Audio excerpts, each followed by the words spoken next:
hello everyone, and welcome again to the Poetry News. Firstly, we'd like to thank all of our new viewers who tuned into last week's show. We really appreciate you coming along, and we hope you stick around to enjoy our content every week. Also, anyone watching last week will know that Eddie's intros were far too good, so I thought I'd up my game with something I like to call news shorts. Some bamboo-eating bears have escaped from London Zoo. Locals are describing the situation as pandemonium. Squigs, Eddie, Arsene, how are you doing? Doing great. Glad to be back. Yay. I love the intro. You guys are making me want to get my intro game up. I have to do that. Maybe this could be a feature of TPN this year. Everyone trying to up each other's intros. See what we can do. Sounds like a plan.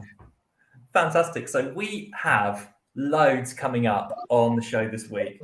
We have Tom Morello, we have Found Poetry, we have a month in poetry. But first, we start with Cha Journal. Cha Journal is a Hong Kong-based online journal edited by the prominent Hong Kong poet Tammy Lai Min Ho. And they currently have an open submission called Write to Power. That's WRITE to power. Quoting from their website, they say, "These days in many places, many things can't be said directly, but can we say them in poetry? We welcome Asia-focused poems, original or newly translated into English, that center their energy on using words to speak truth and respond to power, be it in the guise of individuals, hierarchical systems, states, governments, or other forms of authority. We seek poetry that highlights injustice, oppression, and issues that threaten people's safety, well-being, and livelihoods, as well as poetry that envisions a better future." And I'm sure that anyone who has been following the political developments in Hong Kong will know exactly what's being referred to there. Submissions are free and they're open until further notice, and you can submit 2 poems of up to 40 lines each. Full terms and conditions and entry details are at charjournal.blog. So Arsene, Eddie, Squigs, what do you think about this sort of protest poetry, writing to power, being critical of authority, using poetry to do that? What do you think? Any form of expression should be used as a challenge to authority, as a challenge, as a form of protest. And I say poetry is probably one of the most important ones because it does, like what we do in poetry is that we bring these abstract concepts to a concrete world. We try to put them in words, we try to put them in images. And I think when we use this as a form of protest, this is how we can get the message across, use it as a form of protest, because we are materializing this concept for people to see. So it is a brilliant idea. And yes, what we can't say directly should be used in poetry. I have to agree and reiterate what Eddie just said. Words are magic. And you can do a lot with them. And if you're not expressing it through your own words, through your art and gift of being able to write words, then what are you doing? You should absolutely be doing this. I'm not one for writing political poetry. I do understand, though, that art in many contexts is a form of revolution in itself. People should just get along and no fighting. In politics, essentially, these are other people, waiting for sci-fi days to occur where we could actually fight non-people. Poetry about that. That's my contribution. Well, I guess that's almost a way of expressing political ideas. I know I've seen some poems and other things like TV shows and things like that use, for example, aliens as an allegory for the point that they're making. And yeah, it's some people write more political poetry than others. Sometimes it's more direct than others. But yeah, it's absolutely great that there's a place for this, especially places where, say, freedom of speech is being eroded. So thank you, everyone, for your thoughts on that. And we'll be back right after this.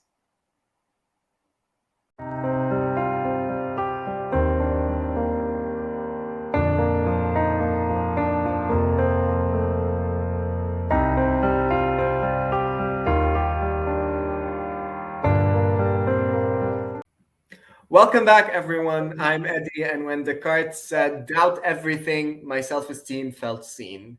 Today, I'm bringing you a workshop with the title Found Poetry and Text Art Workshop. This workshop will take place on Sunday, January 23 at 10:30 GMT on Zoom.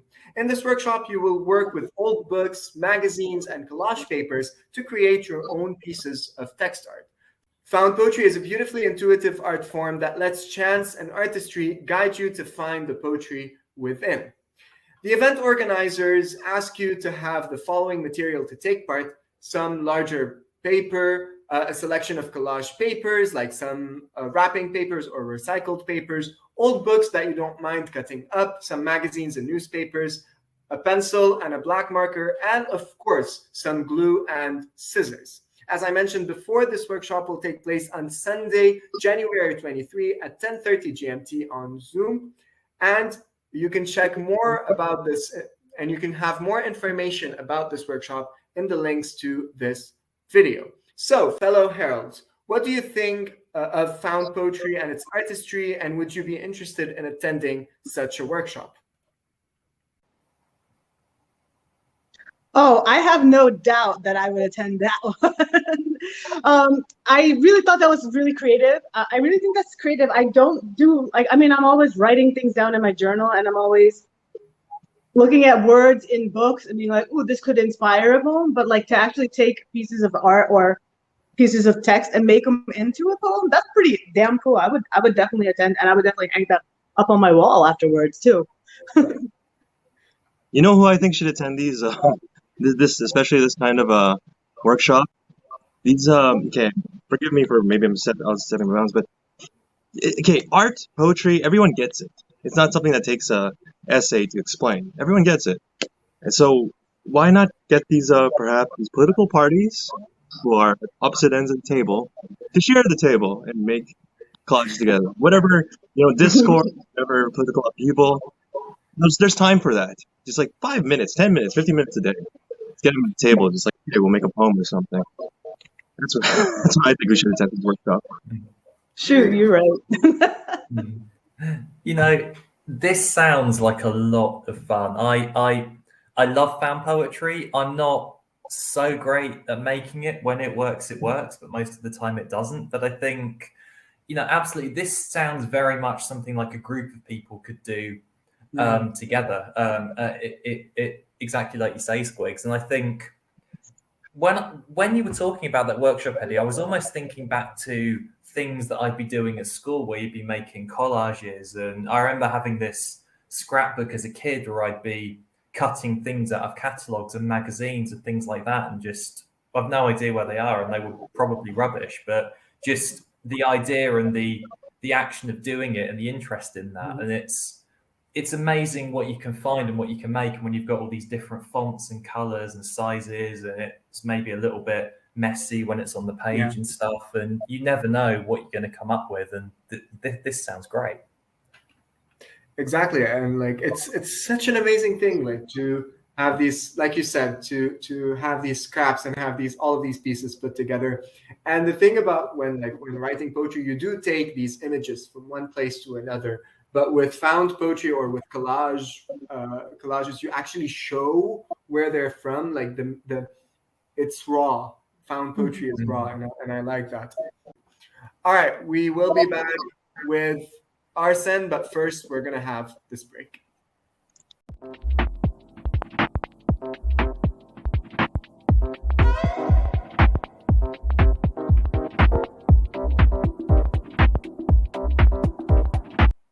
Hello and welcome back.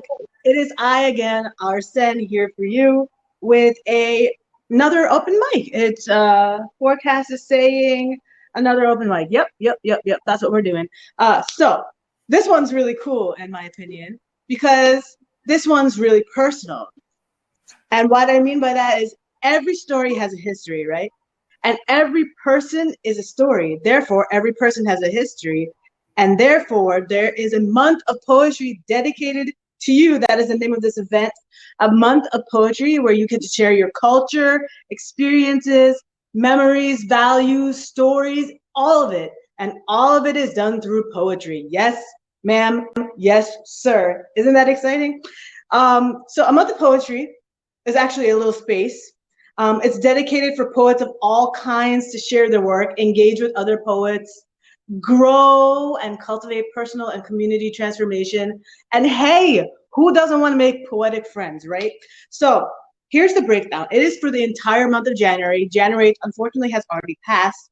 However, January 22nd is the next Read open mic, and they also feature poets, one on the 15th and one on the 29th, so you're definitely welcome for that as well.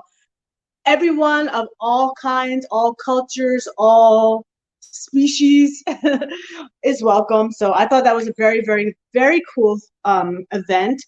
There's a video for it on the Eventbrite page if you were interested in joining. And of course, as always, I bring to you a free 99 event. So, my dear Heralds, what do you think? I think this is a great idea, especially with a cultural theme. You know, exploring one's culture and even others' culture is very important in the sense that it would flavor and colors to the palette of one's art. So definitely looking forward to this. Well, that's it, isn't it? And it's like we're all from somewhere. We're all from a place and certain cultural norms and certain routines that we kind of grew up with. And I think it's really important when you've got a place to really like a place to really represent that. I know certainly personal poetry is one of my main things when I write. You know, the poems always tend to be about someone or a place or a time or something like that. I'm almost becoming cliched myself in some ways, but I think I really love events like this, and a lot of my favorite poets are those poets who tell those kind of personal journeys and personal stories. And yeah, I think I also noticed when I had a look at the Eventbrite before. I think it said about how you get a chance to talk about the poems and perhaps get a bit of feedback on the poems if you want it. And I think that's really important as well. I know sometimes some open mics, as great as they are, you can be a little bit performing to a queue of other poets. And it's nice when you get that interaction a bit more as well. So yeah, really goes well with the theme. Really like it. Mm-hmm. What I like mostly about this open mic is that, yeah, with online open mics, with all Zoom and all of these things because of the pandemic happening, we were able to connect with different people from all around the world with different identities, different cultures, etc. But what I like especially about this one open mic is that it highlights that. Other open mics could have, we are from different parts of the world, we have different cultures, but we don't necessarily highlight those. We just, it's any topic. But with this, there's this focus on your culture, on how you want to be represented. And this is beautiful because representation matters, and poetry is an amazing way to get there. So yeah, brilliant. Thank you, Arsene. Oh, thank you guys so much for your opinions on that. Guys, again, go to Eventbrite and sign right up. I'm about to do that. Personally, you guys all know my love for Plath from before, so you guys know that I love my personal poetry, and I love open mics that allow you to connect, and this is definitely one of them. So if you're on the getting to be friends with people both like I am, as the rest of the Heralds are, please go ahead and check out this event. And we will be right back after this break with Squigs, so stay tuned.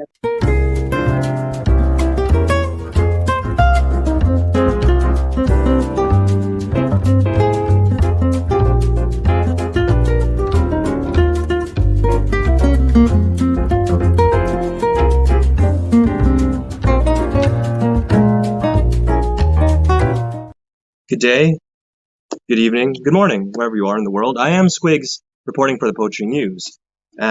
This week's headline, I'd like to draw our attention to an article from www.loudersound.com, the world's biggest and best metal magazine. Now, in this article, Tom Morello shares memories of Chris Cornell and recalls his first impression of the former Soundgarden and later Audioslave frontman. This is an article by Paul Brannigan. In this article, Rage Against the Machine guitarist Tom Morello shares his memories of his friend Chris Cornell in the new issue of Metal Hammer. recalling how the late frontman had a beautiful yet dark and edgy voice. Tom Asmarello remembers his first encounter, or meeting in the with Chris Cornell in the company of music legend and former Audioslave producer Rick Rubin. They drove out to where Chris lived. Chris lived in LA at the time, at the top of the last and loneliest mountain, Tom Morello says. It was dusk and the sunlight was going, and his mansion, the mansion he lived in, was creepy as hell. The gates opened like the Addams Family style, and we drove in, and when they met Chris, he was 6'2.5", lanky of frame, dark of countenance, and he starts slowly walking towards us. Rick freaked out and goes, "Let's get the fuck out of here."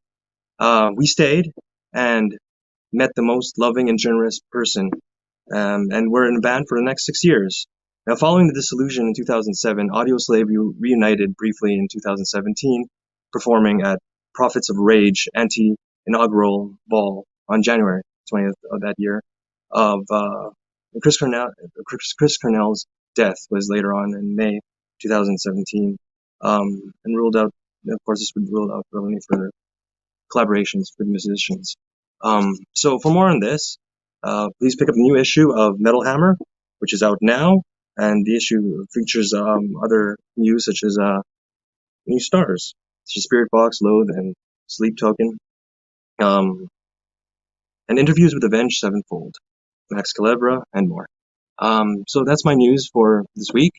I'd like to bring back our heralds to speak of their interests and opinions. Did you like Soundgarden, Rage Against the Machine, or Audioslave? I personally think it's for poetry. Oh yeah, well it's I'm a big fan of those bands. I'm a big fan of just that type of music generally. It was so medicinal when I was growing up, and I know the lyrics, especially a lot of the lyrics that Chris Cornell wrote, they're actually very poetic. If you just, a lot of lyrics in songs aren't particularly poetic, but in Chris Cornell's case, they really, really were.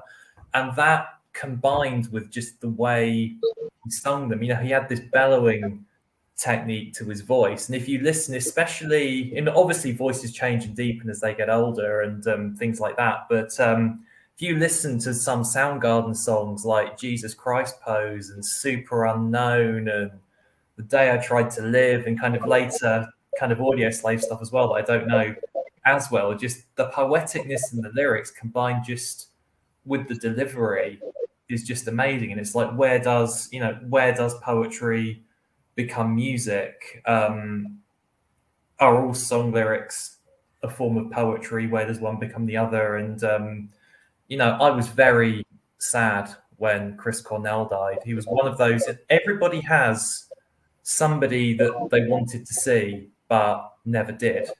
And for me, that's a band fronted by Chris Cornell. And that's just a real shame. But yeah, really great writer and really good singer and performer. Yeah, I wouldn't say I know anything about Chris Cornell or the bands. Maybe I'm too young to know there is some generational difference between you guys and me. But I would like to say that the way when you Squigs were reading, the way the description of Chris Cornell and that night, that was poetic in by itself, and I can only imagine how this translates in music. And to mention to comment on what Martin said, yes, music and poetry are so interrelated, and I find that very beautiful. Like when I'm listening, the music I listen to, I look for the poetry. This is the music I listen to. I look for the words that go deeper than the surface, the mainstream stuff where things are just right there. I like music that goes beyond that. And now that you've described what Chris Cornell's music is like, maybe I should give him a chance or just listen to his work. I agree. Eddie, you definitely should give them a chance. Although I can't really say that I'm an expert because I only really listen to Soundgarden, not so much Audioslave, so I can't. And that too is because of an ex. So shout out to my ex for that one. But but honestly, I mean, calling Chris Cornell a beautiful and dark soul is like so accurate. I felt like that was reflected in his music as well. And this article was interesting because for me, as you were describing his home, or as the person was describing his home, I kept thinking of Edgar Allan Poe and how that like the Raven would be set in that kind of house setting for some reason. I don't know why my brain went there, but that's exactly where it went to. And I was like, it's so, I mean, the whole fact that he died so young is just absolutely heartbreaking. I remember I was deeply affected by when he passed away, just because it was like he died at around the same age I was when he passed away, and I was like, wow, like life is too short for those things, and it's crazy. But thank you so much for sharing this article. Music is poetry, and poetry is music. So I love this. I love this. Thank you so much. Actually, thank you everyone for your comments. Actually, before we go, I just want to share a few lines from his song "Sun Shower," which is on the Great Expectations soundtrack, based, of course, on the book. So the lyrics go: "Dark as roses and fine as sand, I feel your healing and your sting again. I hear you laughing, and my soul is saved. Oh, forgotten graves, you cry. Crawl like ivy up my spine, oh my nerves, through my nerves, and into my eyes, cuts like anguish or recollections of better days gone by." Thank you, everyone. So, yeah, this was the Poetry News. Thank you, everyone, for joining us again. Big's happy to be back. Please join us next week. I'll bring on Mark and Eddie for the particulars of your exit plan. Absolutely. So after you've gone on Spotify and done a bit of a Soundgarden and Audioslave binge, do you remember to follow us on all of our socials? And also, we would love to know what you think about what we've covered today. What are your thoughts about Tom Morello and Chris Cornell? What do you think about found poetry, personal poetry? Everything like that. We would love to know what you think. And Eddie has the details of all of our socials. Yes, you can check us out on all of our socials, on Instagram and on TikTok at the PGN Official. You can check us out on Facebook. And of course, please don't forget to hit that like button, that subscribe button. Give us them views, comment below everything you want to tell us. And if you want to tell us anything privately, you can send us an email at thepoetryglobal@gmail.com. That is all we have for you this week. Thank you, my fellow heralds, and we will see you next week. Goodbye, everyone. Bye.